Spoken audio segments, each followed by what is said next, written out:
Selamat pagi pendengar SS Mania dimanapun Anda berada. Di kesempatan yang berbahagia ini, pendengar, seperti biasa di hari Jumat dari jam 10 ya.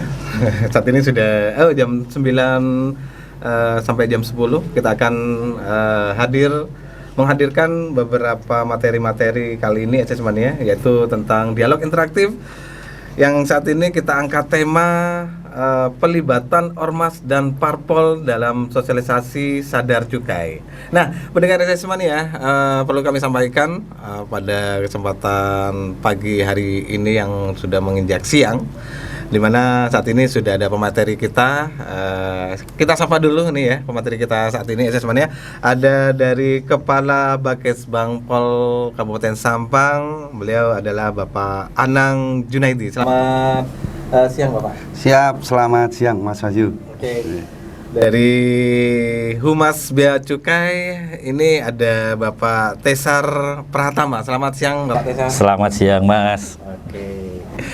Nih kita akan ngobrol ini semuanya di acara dialog interaktif, dan juga nanti kita akan buka via telepon di 082 333 906 809 ya semuanya, yaitu tema kali ini yang kita angkat tentang pelibatan Ormas dan Parpol dalam sosialisasi sadar cukai. Kalau kemarin-kemarin sudah kita ngomongin, nah cukai berkaitan dengan rokok ilegal, yang mana peraturan-peraturannya di situ dan syarat-syaratnya seperti apa sudah kita ketahui kemarin-kemarin. Nah, kali ini kita sebelum apa sih pelibatan cukai itu sendiri dengan Ormas dan Parpol, yaitu di bidangnya dari Bakesbangpol. Nah, kita ngomongin di bagian Bakesbangpol dulu nih Sismania, bersama Bapak Anang Junaidi. Nah, Bapak mungkin bisa disampaikan ke masyarakat nih, Ormas dan Parpol ini di masyarakat ini mewakili siapa Bapak, dan apa fungsinya ini Bapak? Iya, terima kasih. Jadi kita melibatkan Parpol dan Ormas dalam sosialisasi di bidang cukai, Mas Wahyu. Kita tahu bahwa Parpol merupakan salah satu pilar di Kabupaten Sampang dan bisa kita sebut sebagai influencer ya. Suara-suara beliau itu didengar oleh masyarakat. Beliau juga mempunyai pengikut, mempunyai massa di desa maupun di kecamatan. Jadi menurut saya sangat efektif dan strategis kalau kita meminta bantuan kepada Parpol, utamanya pengurus-pengurus Parpol yang ada di kecamatan, guna mensosialisasikan peraturan di bidang cukai, sehingga masyarakat juga bisa mengetahui apabila di desa tersebut ada menjual rokok yang tidak ada cukainya, bisa diinformasikan bahwa yang pertama bisa melakukan perizinan. Yang kedua, masyarakat bila mengetahui tersebut, untuk saat ini sementara jangan dibeli dulu. Kan gitu. Setidak-tidaknya kita tahu cukai ini memberikan masukan pendapatan ke negara sangat besar. Begitu pula dengan LSM dan Ormas, apalagi LSM dan Ormas. Rekan-rekan LSM dan Ormas ini langsung terjun ke grassroots, malah mereka mencari informasi. Makanya kita meminta bantuan kepada LSM dan Ormas juga ikut mensosialisasikan, ikut memberitahukan terkait dengan kecukaian ya, bidang cukai. Jadi keberadaan mereka sangat strategis Mas Wahyu, karena mereka bisa sampai ke desa-desa. Langsung itu ke masyarakat gitu ya. Ke masyarakat. Jadi seperti itu ya. Nah, sampai saat ini berapa banyak sih Pak LSM dan Ormas yang sudah terdatabase tuh? Jadi kalau yang ada di data kami di Bakesbangpol, Ormas dan LSM ini ada 58 Mas Wahyu yang terdaftar. Kalau yang tidak terdaftar memang banyak, yang tidak terdaftar perkiraan saya itu kurang lebih 30-an memang yang terdaftar. Dan kalau dari kami yang tidak terdaftar ini, kami akan datangi Mas Wahyu. Kita jemput bola. Kita jemput bola. Kita silaturahmi ke mereka, memberitahukan keberadaan mereka sangat diperlukan. Karena Ormas LSM ini notabene adalah mitra kerja kita. Mitra kerja Pemda dalam memberikan informasi terhadap pembangunan. Jadi kita minta ke mereka pemberitahuan aja ke kita. informasikan keberadaan mereka, eksistensi mereka di Kabupaten Sampang. Dan Mas Wahyu dan para pendengar, mendaftarkan ini tidak ada biaya, gratis. Nggih. Hanya tinggal memberitahukan aja dengan maksud begini, kami bisa menginventarisir, dan apabila ada acara-acara kenegaraan, ada acara-acara formal itu, mereka juga bisa kita undang begitu. Tapi kalau tidak terdaftar, ya mohon maaf, akhirnya tidak kita undang. Tidak ada data. Tidak ada datanya. Nah, kita bergeser dulu sebelum nanti Bapak Anang Junaidi akan mengulas banyak ya tentang pelibatan apa saja sih di Ormas nanti dengan cukai ini sendiri. Nah, kalau dari Pak Tesar Pratama ini sebagai Humas Bea Cukai ini, di mana melihat dari pelibatan Ormas ini sejauh mana, Bapak? Oke, jadi ini kan DBHCHT ya, dana bagi hasil cukai hasil tembakau. Untuk salah satunya untuk membiayai adalah di bidang penegakan hukum. Penegakan hukum ini ada yang namanya kegiatan sosialisasi ketentuan di bidang cukai kepada masyarakat. Dan alhamdulillah di Sampang ini sangat masif sekali, ada sekitar 160 kali kegiatan sosialisasi tatap muka. Dan salah satunya di handle atau di leading sektornya adalah dari Bakes Bangpol Sampang. Siap. Di mana pesertanya adalah LSM, Ormas, serta partai politik. Hal ini tentu sangat bagus sekali bagi sosialisasi ketentuan di bidang cukai, karena objek yang disosialisasikan atau orang-orang yang disosialisasikan akan lebih luas. Jadi masing-masing OPD memiliki objeknya masing-masing, dan untuk LSM, partai politik, serta Ormas seperti yang disebutkan Bang Anang, bahwa ini juga bisa menjadi media untuk menyampaikan informasi ke lebih banyak orang, dan Bea Cukai tentu senang dan bahagia, karena sebagian tugas dari orang untuk bisa sadar cukai itu kita dibantu oleh teman-teman dari pemerintah daerah yang membuat kegiatan untuk menyampaikan apa itu sebenarnya cukai dan bagaimana cukai itu bisa berdampak ke Sampang juga, bahkan ke Madura.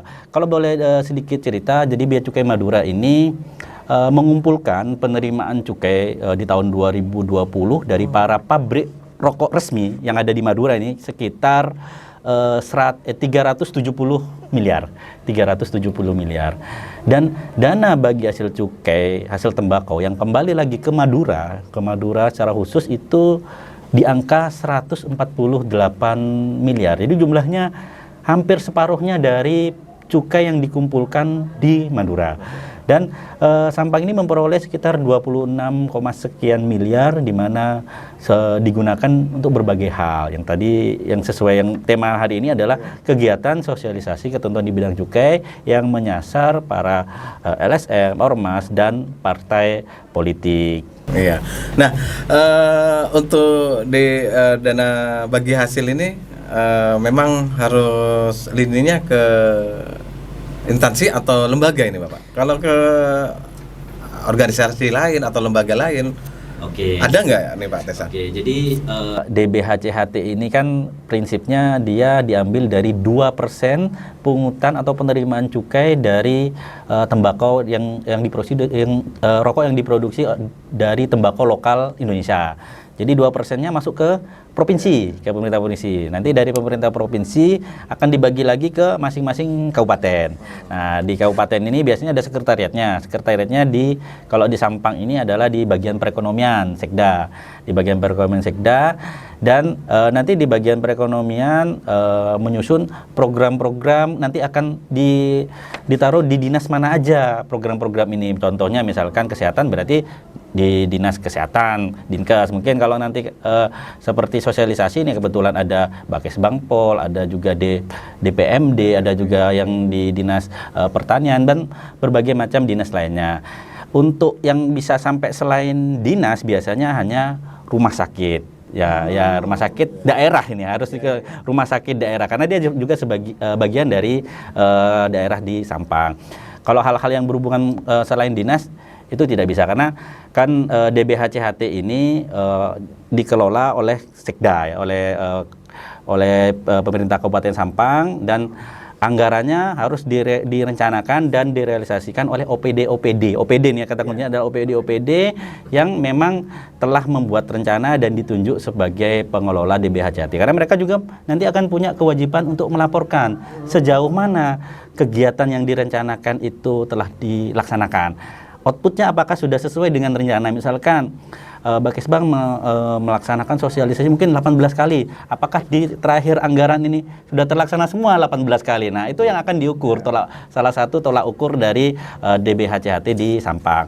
Tetapi Bea Cukai Madura dalam hal ini secara khusus memiliki wewenang untuk melakukan penilaian kinerja. Nah, jadi DBHCHT ini meskipun dimanfaatkan oleh pemerintah daerah, Bea Cukai diberikan wewenang untuk menilai kinerja dari Pemkab secara keseluruhan.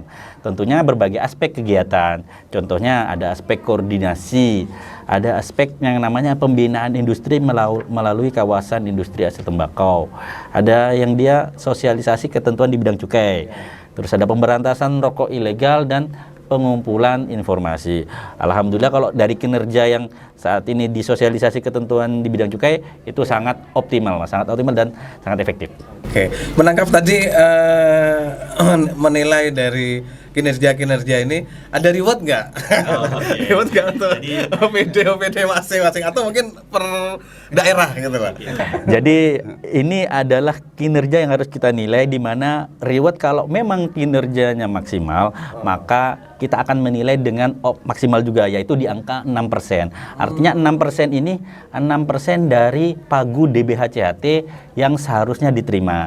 Jadi kalau misalkan punya pagu sampai 30 miliar tetapi kinerjanya 0 ya, akan berkurang sebesar 6% itu. Tapi kalau kinerjanya maksimal, maka 6% pun juga akan full. Jadi 30 miliar juga akan diterima secara utuh. Itu adalah reward bagi pemerintah daerah, karena tidak bisa dipungkiri DBHCHT ini menjadi salah satu dana bagi hasil yang bermanfaat di era pandemi Covid, karena ada kegiatan sosialisasi ini, ada perekonomian yang bergerak. Artinya teman-teman ini kalau waktu kegiatan sosialisasi ada yang namanya souvenir kit atau goodie bag ya, di mana goodie bagnya itu memesan dari orang-orang lokal atau pengusaha-pengusaha lokal ini. Ada ekonominya lebih hidup lah, karena ya betul. Imbas ekonominya ya. Jadi tidak hanya kegiatan sosialisasi tidak ada apa-apanya. Enggak, tidak seperti itu. Jadi ada berbagai aspek yang harus dilihat di situ. Ada peningkatan perekonomian daerah. Kita mulai kayak misalkan beberapa kegiatan kita mulai menghidupkan beberapa hotel di situ. Terus mungkin ada kegiatan-kegiatan yang memang konsumsinya juga dipesan juga dari daerah, tidak jauh-jauh dari situ. Dan ya alhamdulillah sosialisasi tatap muka ini kemarin berjalan dengan lancar. Karena kalau kita di level 3 atau level 4 lagi mungkin tatap muka akan susah. Tapi kemarin alhamdulillah di level 2 dan level 1 sehingga bisa terlaksana lancar sampai terakhir di awal Desember 2021. Untuk reward sendiri apa sudah dikemas dengan pemberiannya atau dibikin event gitu? Kalau untuk ini kan rewardnya karena berupa dinas ya, saat ini masih berupa dinas, saat ini berupa kedinasan. Jadi reward atau angka 6% itu akan kita nilai di bulan Januari 2022. Saat ini kita lagi menunggu proses laporan, dan Bakesbangpol ini termasuk yang pertama-tama nih sering udah langsung laporan. Saya kalau tanya Mas Asis nih dari Bakesbangpol, wah Pak laporannya sudah benar apa tidak seperti ini. Artinya begitu sosialisasi Bea Cukai dan Bakesbangpol tidak lepas. Tetap ada koordinasi karena kita juga senang kalau penilaian dari Sampang ini maksimal. DBHCHT-nya juga full, tidak ada berkurang-berkurangnya, dan manfaatnya juga untuk masyarakat sebenarnya. Oke, siap. Kami tunggu nanti untuk event rewardnya. Mungkin kalau butuh EO di Suara Sampang aja gitu. Oke, kita kembali lagi ke Bapak Anang di bagian kepala Bakesbangpol ini. Nah, Bapak Anang selama ini sosialisasi udah berapa pertemuan dengan Ormas dan Parpol itu sendiri, Bapak? Iya. Kita ada 17 kali sosialisasi, Mas Bayu. Terakhir kemarin kita tanggal 25 November. Semua ormas gitu ya? Se-Kabupaten Sampang. Ormas dan semua parpol. Memang dalam teknisnya satu hari itu kita khususkan untuk parpol. Oh gitu, Oke, dipecah gitu ya? dipecah. Kemudian hari berikutnya kita khususkan untuk ormas dan LSM. Begitu ya. Jadi tiap tempat atau mungkin tiap sosialisasi itu beda-beda teknis, Pak? Kalau untuk teknisnya sama, Mas Ayu. Jadi perlu saya sampaikan, kita ada 17 kali sosialisasi, itu 14 kali di kecamatan. Jadi per kecamatan kita, per kecamatan, 14 kecamatan. Yang 3 kalinya ini di kabupaten. Nah, ini teknisnya yang kami bagi. Sekali untuk parpol, sekali untuk LSM, yang sekali laginya untuk tokoh masyarakat di Sampang. Nah, jadi kita 17 kali untuk sosialisasi. Nah, dari parpol itu sendiri kan banyak yang ada di Kabupaten Sampang, sekretariatnya, atau mungkin di luar Sampang. Itu cara membaginya gimana nih, Pak Anang? Kalau yang untuk di kecamatan, kita undang di kecamatan. Kalau mereka memang punya PAC, kita undang di kecamatan. Kalau yang khusus di kabupaten itu memang kita mengundang pengurus, inti di parpol tersebut. Nah, kalau yang ormas, LSM, memang di wilayah kota dan sekitarnya kita yang undang, termasuk tokoh masyarakat, wilayah kota juga dan sekitarnya, seperti itu. Jadi kalau parpol yang sudah dibentuk untuk sosialisasi dari perlibatan ormas dan parpol ini dalam sosialisasi sadar cukai ini, jadi dari Bakes Bangpol sendiri sudah mensosialisasikan, Pak ya. Nah, saat ini dari Bakes Bangpol sendiri, dari parpol dan ormas atau itu LSM sendiri, output yang mungkin bisa dinilai dari Bakes Bangpol sendiri apa itu, Pak? Jadi dalam pertemuan sosialisasi kemarin banyak sebenarnya saran dari baik parpol, ormas maupun tokoh masyarakat. Pada intinya mereka mau membantu menginformasikan yang disampaikan oleh narasumber kami kemarin. Jadi kami narasumber kemarin ada 4, Mas Ayu, setiap kegiatan. Yang pertama dari Bea Cukai sendiri, Pamekasan, Pak Tesar yang selalu kita hampir setiap minggu. Kami 1 minggu ada yang 2 kali, Mas Ayu. Lalu dari kepolisian, dari Polres, tentang penegakan hukumnya. Lalu dari Kejaksaan Negeri Sampang. Dan yang keempat, yang terakhir, yang jelas tadi sudah disampaikan Pak Tesar, dari koordinatornya ini, dari bidang bagian perekonomian Sekda. 4 narasumber itu. Nah, Pak Tesar sendiri untuk melihat atau mengamati dan juga sebagai controlling ya, di mana dari Bea Cukai sendiri yang dari lini OPD yang lain, saat ini di OPD Bakes Bangpol.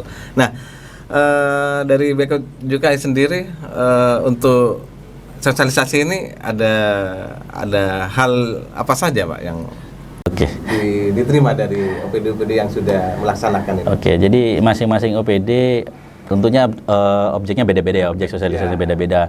Dan di Bakes Bangpol ini kan dia ormas, tokoh masyarakat juga, ada LSM, ada parpol. Dan dari teman-teman yang hadir di acaranya Bakes Bangpol itu kita menerima banyak masukan. Tentunya hal-hal yang berupa feedback, berupa pertanyaan, entah berupa, Pak, di sini banyak rokok ilegal. Misalkan ada yang bilang seperti itu di sepanjang jalan ini. Oh, itu merupakan informasi yang baik untuk kita. Dan ada salah satu hal yang memang menarik. Jadi teman-teman yang hadir kadang-kadang ada yang belum mengerti bahwa rokok ilegal itu sebenarnya ada beberapa ciri. Rata-rata mereka mungkin sudah mengetahui rokok yang tanpa pita cukai, nggak ada bandrolnya, pasti ilegal. Padahal ada beberapa hal lagi yang disebut ilegal. Contohnya seperti ini. Misalkan ada rokok tetapi ternyata pita cukainya palsu gitu. Itu termasuk ilegal juga. Palsu gampang lihatnya. Ini pita cukai ini. Iya, ada ciri-cirinya tuh. Gampangnya pita cukai ini dibuat oleh peruri, sama seperti yang buat uang. Jadi kita sampaikan semua itu ke teman-teman yang memang datang saat itu, bahwa ayo kita sama-sama bantu pemerintah, bantu Bea Cukai, bantu Pemda, bagaimana kita bisa mengurangi rokok ilegal dengan cara meningkatkan kesadaran masyarakat. Artinya orang-orang yang datang yang partai politik tentunya dia pasti juga disegani di daerahnya. Orang kalau, Pak, itu rokoknya ilegal gitu misalkan ya, rokoknya ilegal, gak usah dikonsumsi.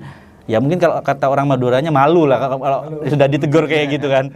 Nah, kira-kira kayak gitu. Terus beberapa hal yang mungkin ini menjadi catatan hampir di seluruh kabupaten ya untuk kegiatan sosialisasi.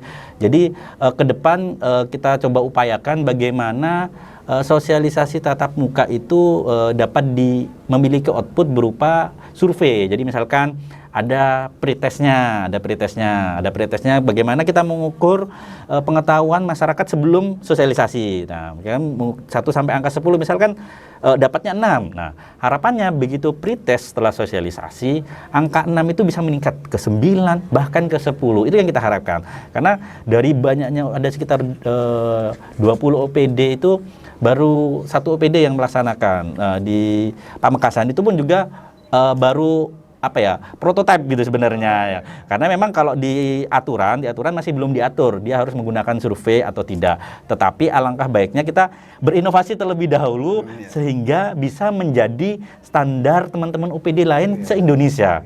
Itu ya bagus sebenarnya kalau kita bisa mengukur. Sekarang kalau ada orang bertanya, Pak, sosialisasi gimana cara mengukurnya? Kita langsung bisa jawab dengan hasil survei itu. Edukasi ini menghasilkan peningkatan pengetahuan dari peserta sosialisasi. Itu sangat gampang diukur, bisa dipublish dengan angka dan itu bisa menjadi laporan juga dari teman-teman OPD juga ke Bupati, karena Bupati juga harus tahu juga nih, harus terlapor juga bahwa dengan meningkatnya kesadaran masyarakat atau pengetahuan masyarakat tentang cukai, tentang rokok ilegal, harapannya khususnya di Sampang, peredaran rokok ilegal itu bisa menurun, bisa berkurang. Masyarakat yang sebelumnya ya mungkin pengen asal ngebul dengan harga murah, ada alternatif lain di mana itu masih resmi, legal dan boleh ya. Kan contohnya misalkan ada di saat ini di tahun 2021 akhir ini rokok sigaret kretek tangan isi 12 itu harganya cuma 5.400. Kalau bisa dibilang, kalau saya dengar dari isu-isunya rokok ilegal juga harganya sekitar 5.000 gitu kan. Tidak jauh beda maksudnya. Artinya itu bisa menjadi salah satu alternatif dari masyarakat kalau memang mampunya hanya 5.000. Ya sudah, itu ada yang resmi, legal, bahkan buatan Sampang sendiri.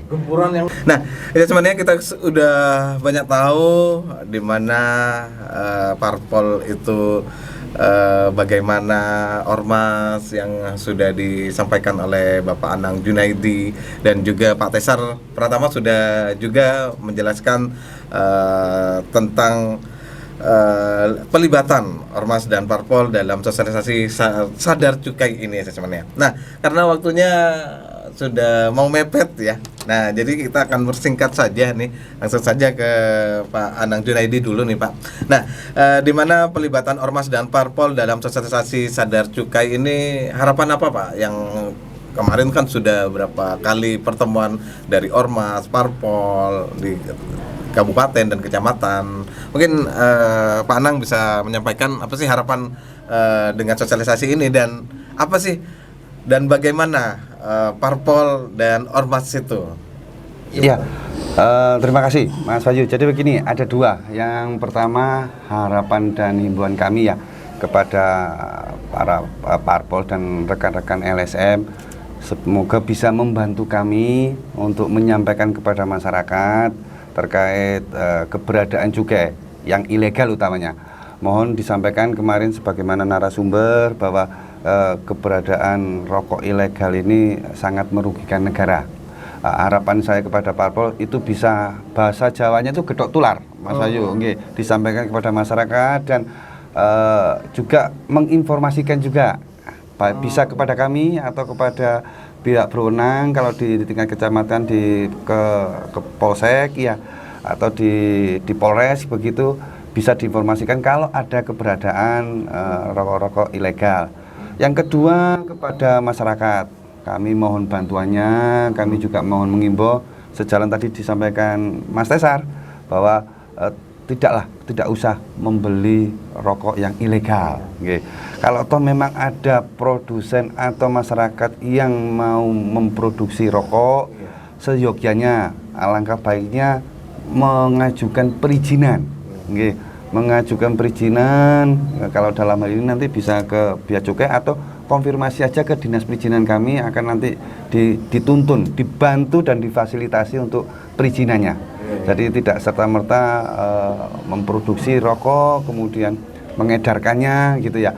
Kita akan melakukan pembinaan yang jelas, tidak langsung serta-merta kita beri sanksi, tidak. Jadi kita melakukan pembinaan, kita mencoba untuk memberikan kesadaran kepada masyarakat yang memang memproduksi rokok untuk mengajukan izinnya. Itu Mas Bayu, 2 harapan kami. Lebih santuy katanya kalau dari Bakes Bang Boy, lebih santuy. Oke, kalau bahasa Maduranya kalau dilihat dari kata Pak Anang tadi, kalau beli rokok yang ilegal Rogi Dukale. Rugi 2 kali. Rogi Dukale katanya. Sudah rokoknya legal, tidak ada pemasukan ke negara. Rugi 2 kali. Nah, kalau dari Humas Bea Cukai sendiri apa pesan yang bisa disampaikan, Tessa? Ini pesan khususnya bagi para ahli hisapnya ya, ahli hisap ya, bagi ahli hisap. Karena tidak bisa dipungkiri ahli hisap yang merokok ini menyumbang cukai yang memang sangat besar. 172 triliun di tahun 2020 dengan DBHCHT 3,4 triliun. Dan alhamdulillah tadi sesuai yang tadi saya bilang 148 miliar ada di Madura. Dan harapannya bagi para yang masih merokok, yang mungkin saat ini merokok, paling tidak bisa mengenali rokokmu lah. Bisa mengenali rokokmu. Rokokmu apakah rokok yang resmi atau rokok yang ternyata ilegal tadi yang saya sebutkan. Yang penting kalau memang tetap merokok, merokoklah yang berpita cukai. Merokoklah yang sesuai ketentuan. Supaya apa? Rokok yang resmi itu sudah memiliki perizinan, mereknya sudah kita terbitkan izin, bahkan ada kadar nikotin yang tertera di bungkus rokok itu sudah melalui hasil laboratorium. Artinya masyarakat harap mengenali rokoknya sendiri yang dikonsumsi. Kalau memang rokoknya resmi, tolong kenali rokok temennya. Nah, ya kalau pas lagi nongkrong atau lagi ngobrol-ngobrol, ya kalau memang ada temennya merokoknya agak beda gitu ya, tolong dicolek dan dikasih informasi bahwa ya ketutulan. Kalau perlu minta rokoknya juga. Ya, karena orang terdekat sendirilah yang pastinya lebih bisa mengayomi, lebih bisa mengajak orang-orang sekitarnya ya, orang terdekat. Ya ibaratnya kalau dari 1 orang sadar, kita berharap 10 orang lagi sadar. Dari 10, harapannya 100 orang itu bisa sadar tentang ini tuh rokok yang resmi dan ini rokok yang tidak resmi. Dan yang dikonsumsi, kalau mengkonsumsi ya rokok yang berpita cukai, rokok yang resmi dan legal pastinya. Oke, gitu aja mungkin ya. Nah, pendengar semuanya, wah seru banget ya karena waktunya udah pas, hampir mau jam 10. Jadi mungkin kita akhiri saja. Tapi kita maunya berlama-lamaan untuk bisa memberikan edukasi ke masyarakat, khususnya di pendengar di Suara Sampang FM. Tapi karena waktu juga yang harus menyetop kita untuk dialog interaktif kali ini, kita juga ucapkan terima kasih kepada pendengar Radio Suara Sampang yang sudah stay tune di 102,2 MHz. Saluran informasi dan hiburan. Terima kasih juga saya ucapkan kepada Kepala Bakes Bang Paul Sampang, Bapak Anang Junaidi. Terima kasih hadirnya Bapak. Sama-sama. Dan Pak Anang, terima kasih. Pak Tesar Pratama dari Humas Bea Cukai, terima kasih Bapak hadirnya di acara Dialog Interaktif. Sekian dulu pendengar, saya Wahyu bertugas undur pamit. Wassalamualaikum warahmatullahi wabarakatuh.